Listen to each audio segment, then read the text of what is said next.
ਭਾਈ ਸਿਕੰਦਰ ਹਿਆਤ ਸਾਹਿਬ ਤੁਹਾਡੇ ਪੇਸ਼ੇ ਖਿਦਮਤ ਸ਼ੇਅਰ ਕਰ ਰਹੇ ਹਾਂ।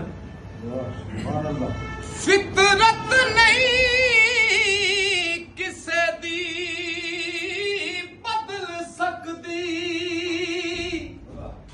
ਭਾਵੇਂ ਜੋ ਜਤਨ ਜਿੰਨੀ ਵਾਰ ਕਰੀਏ, ਬੂਟੇ ਅੱਕ ਦੇ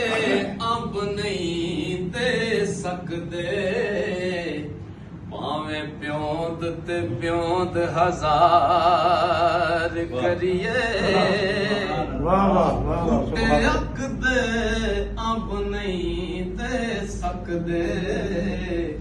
ਭਾਵੇਂ ਪਿਉਂਦ ਤੇ ਪਿਉਂਦ ਹਜ਼ਾਰ ਕਰੀਏ,